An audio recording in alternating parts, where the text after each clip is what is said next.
Don't wake them. The whisper stopped Daniel Kong 3 steps inside his own house. He had come home 3 days early, without calling ahead, without sending his driver through the front gates first, without giving the household the usual 20 minutes to prepare for his arrival. At 36, Daniel had built his life around control. Meetings started when he entered. Conversations ended when he stood. Even the sprawling stone mansion outside Chicago seemed to hold its breath when his black sedan rolled beneath the porte-cochere. But tonight, something was wrong. The house was too quiet. Daniel closed the front door behind him and glanced toward the sweeping staircase. No footsteps. No nanny calling after one of his 5-year-old triplets. No Ethan arguing about bedtime. No Lily asking another endless question. No Noah dragging his wooden train across the hardwood floor. Nothing. Then Daniel noticed the overturned chair near the hallway. A blue stuffed rabbit lay beneath it. 3 small pairs of slippers had been abandoned near the stairs. His expression hardened. "Where are my children?" he asked the housekeeper who hurried toward him. The woman opened her mouth, but a sound floated from somewhere beyond the dining room. Laughter. Daniel froze. Not polite laughter. Not the careful little giggles his children gave adults when they were expected to behave. This was messy, breathless, uncontrollable laughter. His children's laughter. He followed it past the dark dining room, his footsteps nearly silent against the polished floor. Warm light spilled beneath the door of the staff kitchen, a room his children had been told repeatedly not to enter. Then came another sound. Aaliyah Carter's voice. Daniel knew the Black Maid mostly as a quiet figure moving through the edges of his home, carrying folded towels, polishing silver, disappearing whenever family business began. She had been hired to clean, nothing more. Yet she was inside that kitchen with his children after bedtime. Daniel reached the doorway and stopped before entering. Through the narrow opening, he saw flowers scattered across the floor. 3 expensive pajama sets were covered in white handprints. Ethan stood on a chair with something sticky on his cheek. Lily was holding a wooden spoon like a microphone. And Noah, the child who had barely spoken above a whisper for weeks, was sitting cross-legged beneath the kitchen table. Aaliyah sat on the floor beside him, her gray uniform dusted with flour, one hand resting quietly on her knee. She wasn't touching him. She wasn't asking him to speak. She was simply waiting. Noah looked at the small piece of dough in his hands, shaped it carefully, then lifted his face toward her. "Mom used to make them like this," he said. Daniel's hand tightened around the doorframe. Inside the kitchen, nobody knew he was watching. Aaliyah smiled, but there was sadness in her eyes. "Then we don't change her recipe," she said softly. "Some things deserve to be remembered exactly the way they were." Ethan stopped laughing. Lily lowered the spoon. For a moment, all 3 children became still. Then Noah smiled.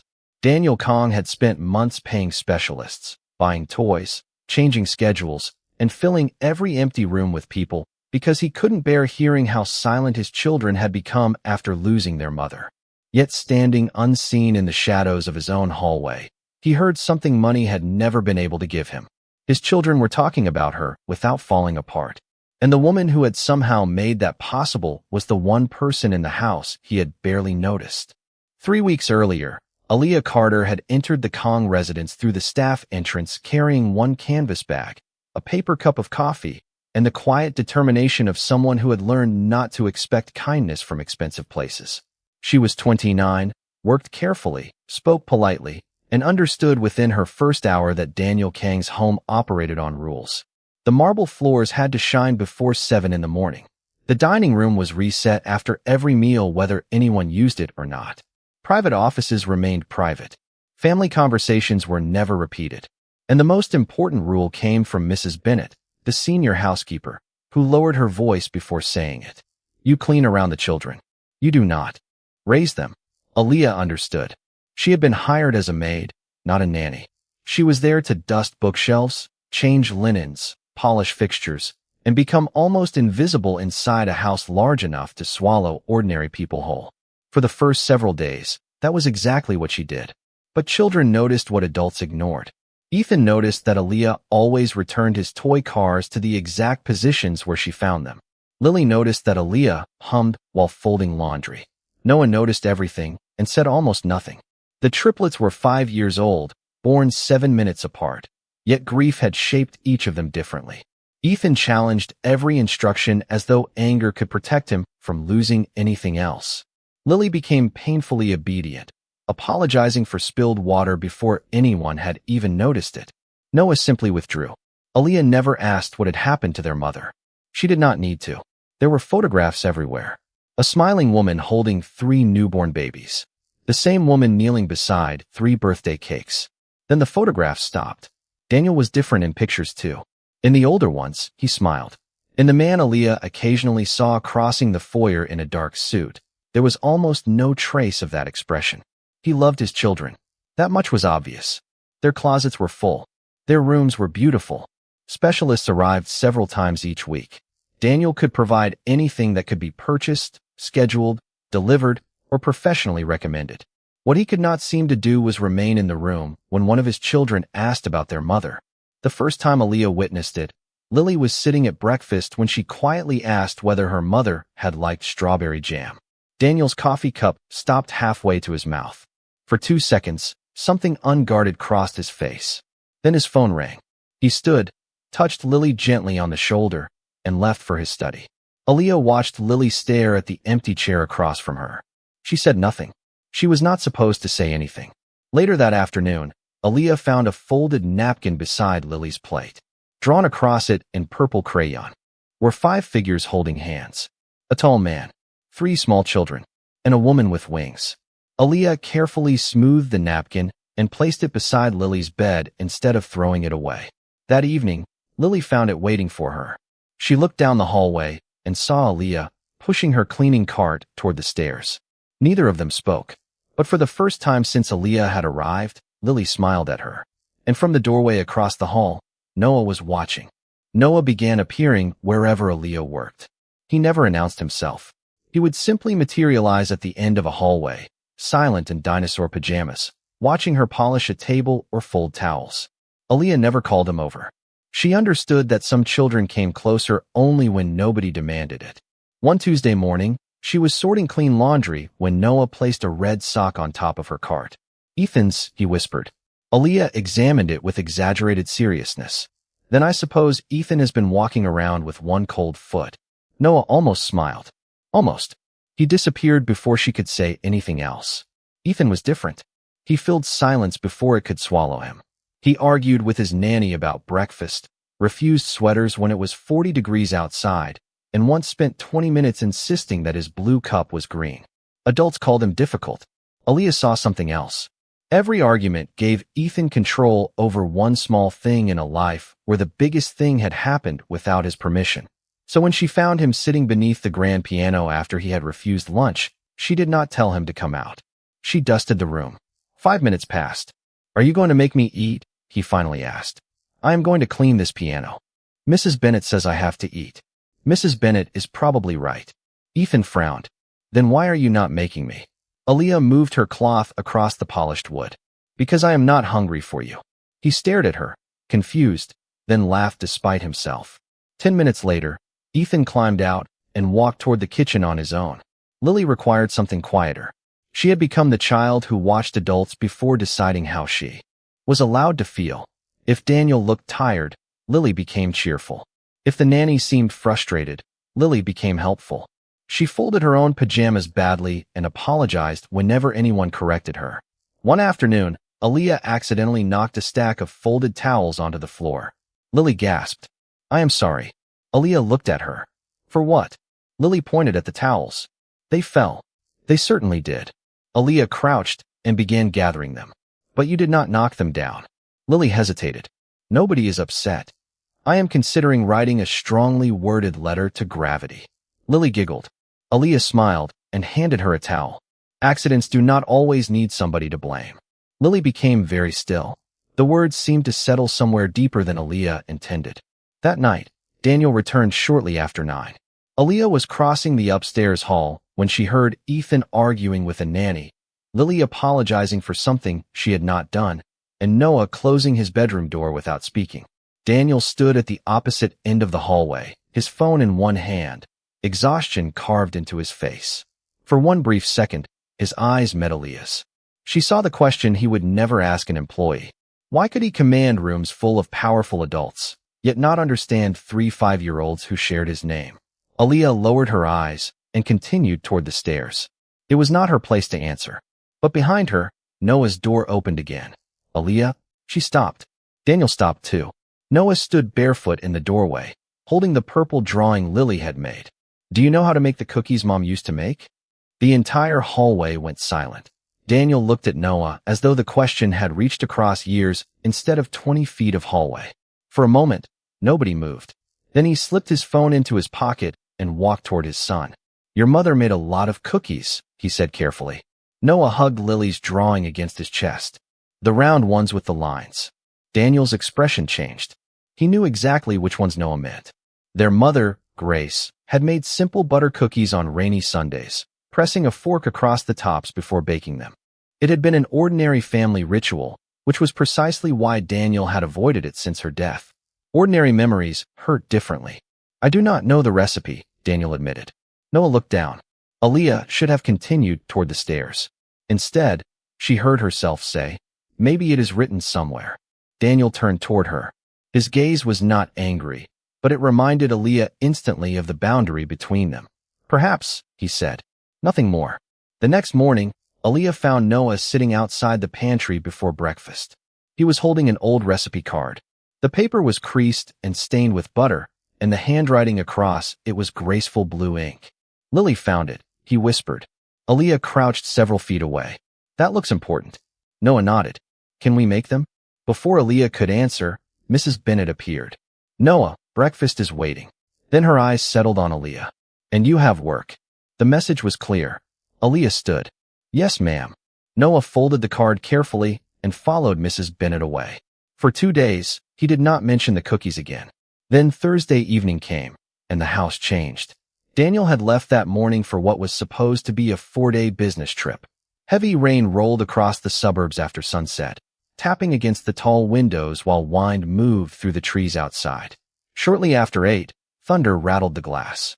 Ethan came running from his room, furious because his bedside lamp had flickered. Lily followed him, insisting everything was fine even though her hands were trembling. Noah stayed behind his closed door. Their nanny tried television.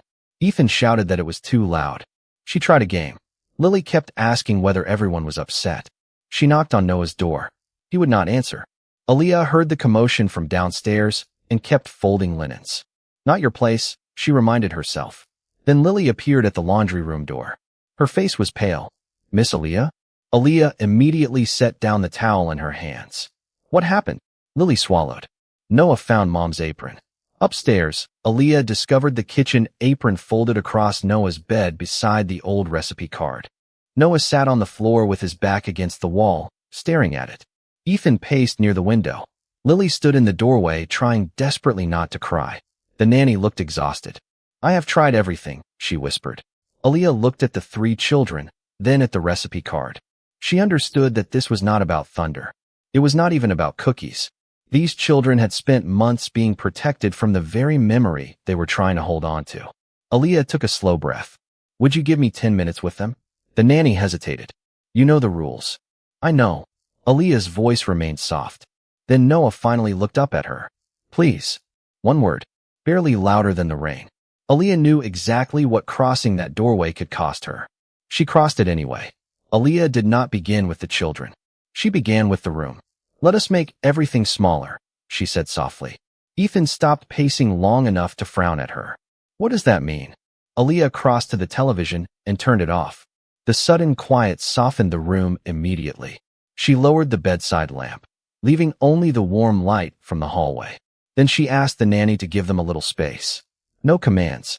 No questions. No one telling 3 frightened children how they were supposed to feel. Aaliyah picked up Grace's apron and held it carefully. This belonged to your mom. Lily nodded. She wore it on Sundays. Ethan looked toward the window. Before. The single word carried more weight than any explanation could have. Aaliyah folded the apron across her arm. Then maybe tonight we do not put the memory away. Noah's eyes lifted. Aaliyah held out the recipe card. Maybe we use it. 20 minutes later, 3 pairs of small feet followed her into the staff kitchen. The children were not normally allowed there, especially after bedtime. But Aaliyah had already crossed one line. She decided that if she was going to be disciplined, it would at least be for giving them something worth remembering. She placed 3 wooden stools beside the counter and read Grace's recipe aloud. Butter, sugar, flour, vanilla. Nothing complicated. Ethan wanted to crack the eggs, until Aaliyah gently pointed out that the recipe did not call for any. That is a terrible recipe, he declared. You may file a complaint with your mother, Aaliyah replied. Silence caught the room for half a second. She wondered if she had gone too far. Then Lily laughed. Ethan laughed next. Even Noah's mouth curved into the smallest smile. Aaliyah let herself breathe again. She gave each child a job. Ethan measured flour because he needed something physical to concentrate on. Lily read the ingredients because she liked knowing what came next. Noah mixed the softened butter and sugar because the steady circular motion seemed to settle him. Soon flour dusted the counter, the stools, and most of Ethan's pajamas.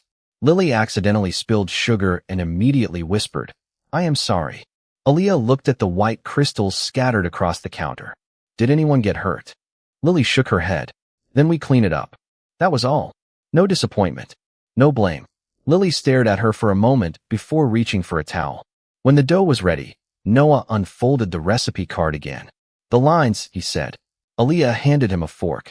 He pressed it gently across the first cookie. Ethan copied him. Then Lily. 3 neat marks appeared across each round piece of dough. Outside, thunder rolled again. This time nobody moved.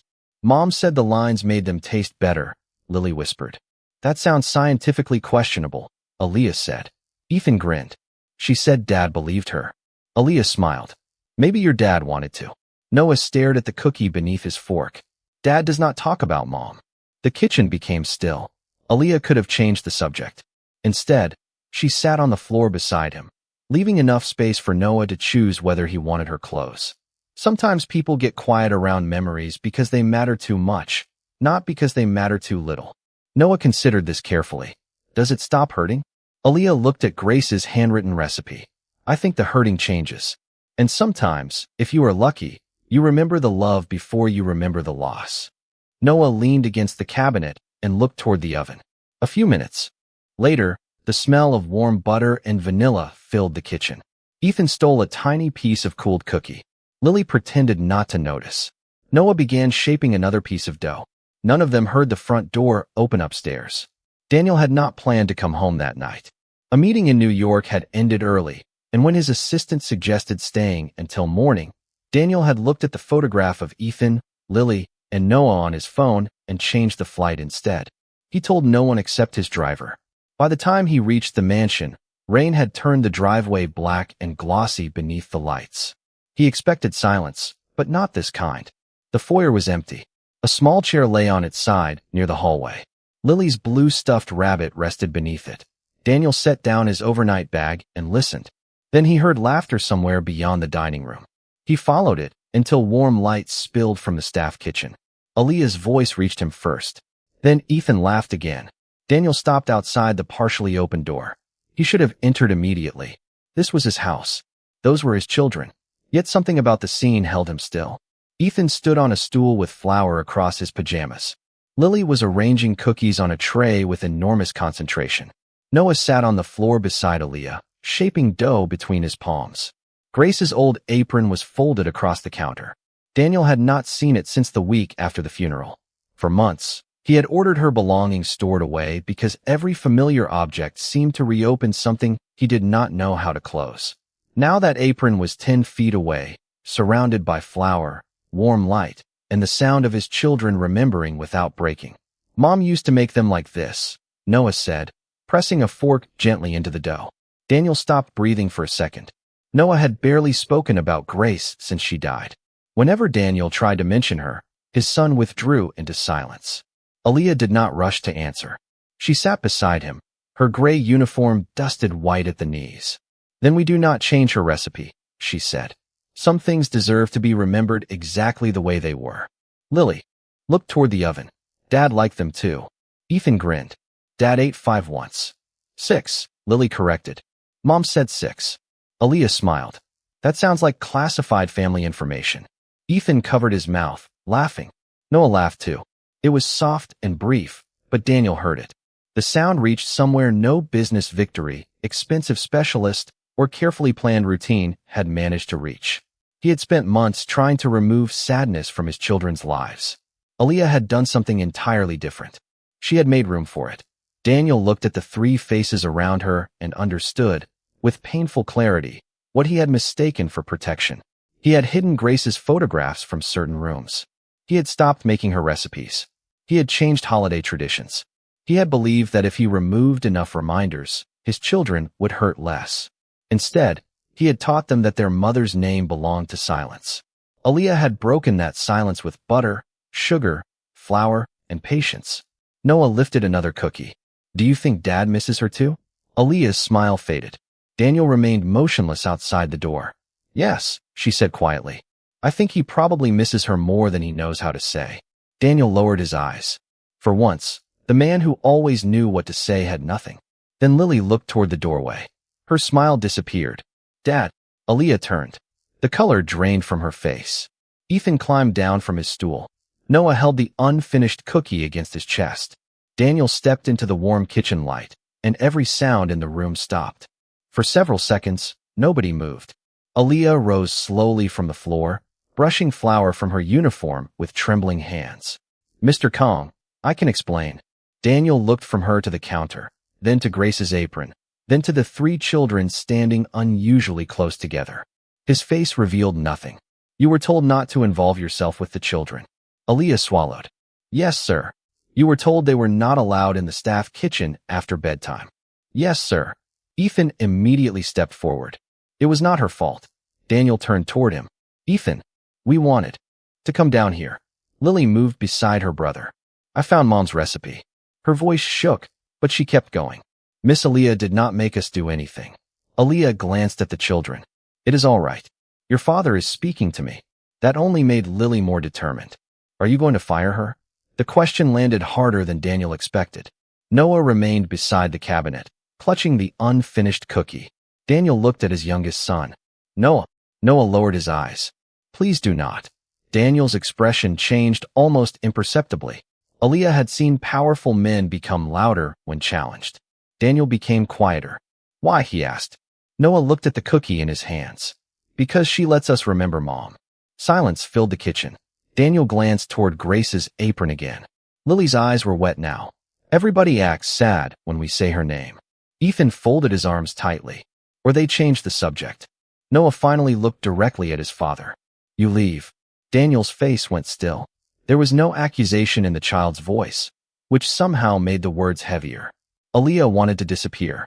This was a conversation that belonged to a family, not an employee standing in a flower-covered uniform. She took one step toward the door. Stay. Daniel's voice stopped her. He removed his suit jacket and placed it over the back of a chair. Then, to the surprise of everyone in the room, he lowered himself onto one of the small wooden stools. For the first time that evening, he looked less like the man who controlled the house and more like a father who had discovered he had misunderstood his own children. You are right, he said. Ethan blinked. Lily stared at him. Noah did not move. Daniel drew a slow breath. I thought not talking about your mother would make things easier. His voice tightened around the final word. For you? Lily asked. Daniel looked at her. For all of us. Noah considered that answer, then held up the unfinished cookie. Mom made the lines with a fork. I remember. She said they tasted better. Something almost like a smile touched Daniel's face. Your mother said many things that were not scientifically proven. Ethan laughed. Lily covered her mouth. Even Aaliyah smiled before quickly lowering her eyes. Noah walked toward his father and placed the cookie on the counter between them. Can you do this one? Daniel stared at the fork. His hand hovered above it for a moment before picking it up. He pressed 3 careful lines into the dough. Noah inspected them seriously. Too deep. Daniel looked at him. I am out of practice. You can try again. Daniel's eyes softened. I would like that. Aaliyah turned toward the sink to give them privacy, but Daniel spoke again. Miss Carter. She faced him, uncertain. Daniel looked at the flower on her uniform, then at his children gathered around the counter. Tomorrow morning, I want to speak with you. Aaliyah's stomach tightened. Before she could answer, Daniel added quietly, not about firing you. About everything I have apparently failed to notice. The next morning, Aaliyah stood outside Daniel's study at 8 o'clock sharp, expecting questions about rules, boundaries, and responsibility. Instead, Daniel asked her a question she had not prepared for. What are my children trying to tell me? Aaliyah looked at him carefully. Morning light stretched across the mahogany desk, catching the untouched coffee beside his hand. I am not a child specialist, Mr. Kong. I know. His voice was calm. That is why I am asking what you noticed, not what a report says. Aaliyah hesitated, then answered honestly. Ethan needs choices when everything feels decided for him. Lily thinks keeping everyone happy is her responsibility. Noah speaks when he feels nobody is waiting for him to speak. Daniel absorbed every word without interruption. And their mother? Aaliyah paused. They do not need permission to forget her. They need permission to remember her. Daniel lowered his eyes. That afternoon, Grace's photographs returned to the family room. Her favorite cookbook came out of storage. Nothing dramatic was announced. Daniel simply began making room for memories instead of hiding them. But not everyone approved. 2 days later, Daniel's aunt, Margaret Kong, arrived for lunch. She had been helping manage family matters since Grace's death and believed strongly in order, appearances, and clearly defined roles. She noticed the changes immediately. She noticed Noah speaking to Aaliyah. She noticed Lily asking Aaliyah whether Grace had written another recipe in the cookbook. Most of all, she noticed Daniel listening when Aaliyah answered. Daniel, Margaret said after lunch, her voice polished but unmistakably cold. May I speak with you privately? Daniel remained seated. You may speak here. Margaret glanced toward Aaliyah, who was collecting cups from the table. That is precisely the issue. Aaliyah stopped. Margaret folded her napkin. Your employee appears to have forgotten her place. The room became silent. Aaliyah felt the old instinct rise immediately.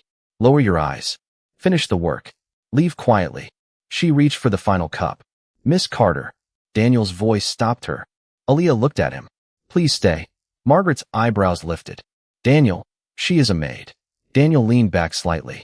He did not raise his voice. He did not need to. And what exactly does that tell you about her character? Margaret stared at him. That is not what I meant. Then explain what you meant. The quiet in the dining room sharpened. Margaret looked toward Aaliyah as if expecting embarrassment to make the problem disappear. Employees should understand boundaries. Children become attached. Lines become confused. Daniel's gaze remained steady. My children were already confused. I was the one who did not see it. Margaret's expression tightened. You are allowing a household employee to influence how your family operates. I am allowing someone who paid attention to tell me what I failed to notice. Aaliyah stood motionless, the porcelain cup still in her hand.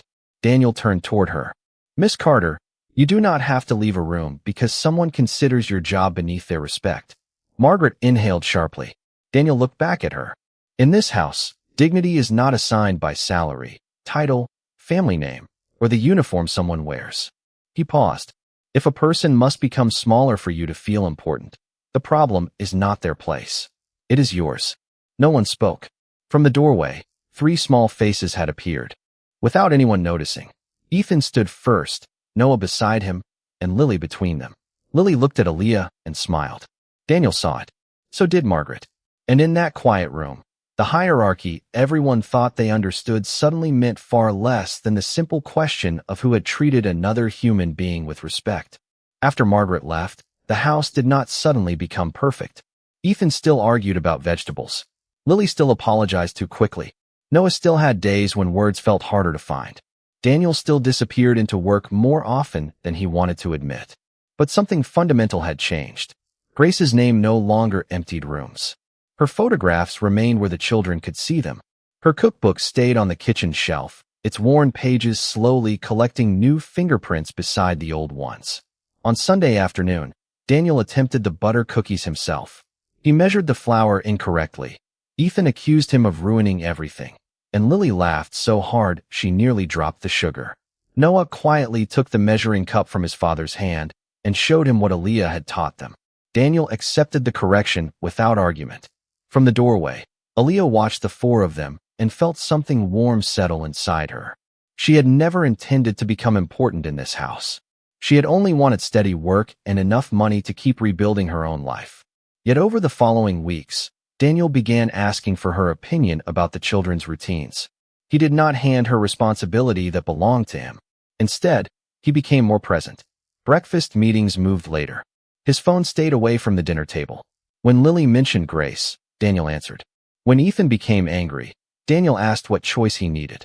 When Noah went quiet, Daniel learned to wait. One evening, Aaliyah finished cleaning the dining room and prepared to leave as the children gathered around the small breakfast table near the kitchen. It had become their favorite place because it felt less formal than the enormous dining room. Ethan was already complaining that Noah had taken the best chair. Lily was arranging napkins. Daniel carried a bowl of pasta from the counter with the careful concentration of a man more comfortable negotiating business than serving dinner to 3 impatient 5-year-olds. Aaliyah smiled to herself and reached for her cleaning cart. Wait! Lily's voice stopped her. Aaliyah turned. Beside Lily was an empty chair. You forgot your seat. Aaliyah looked at Daniel. The old rules of the house seemed to hover silently between them. Employees ate separately. Staff did not join family meals. Aaliyah had lived by those boundaries since the morning she arrived. Daniel placed the bowl on the table. Only if you want to, he said. No command. No assumption. Just an invitation. Aaliyah looked at the empty chair, then at the 3 children. Ethan shrugged as though the answer should have been obvious. You have to sit down.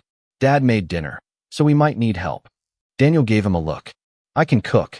Noah examined the pasta. We do not know that yet. Aaliyah laughed before she could stop herself. Daniel did too. It was not the guarded half-smile she had seen before. It was real. Aaliyah set the handle of her cleaning cart against the wall and sat down.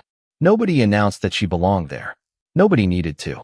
Weeks earlier, she had been expected to move through the mansion without leaving a trace. Now Lily passed her a napkin. Ethan asked her to settle an argument about garlic bread. Noah pushed the plate of butter cookies toward her without saying a word. Daniel looked around the table and finally understood what his enormous house had been missing. It had never needed more security, more schedules, or more expensive solutions. It had needed people willing to stay when grief made everything uncomfortable. It had needed memories spoken aloud. It had needed patience. And it had needed the humility to recognize that wisdom sometimes arrived wearing a work uniform. Outside, evening settled over the quiet Chicago suburbs. Inside, for chairs had become 5. And for the first time in a very long while, the Kong residence did not merely feel protected. It felt like home.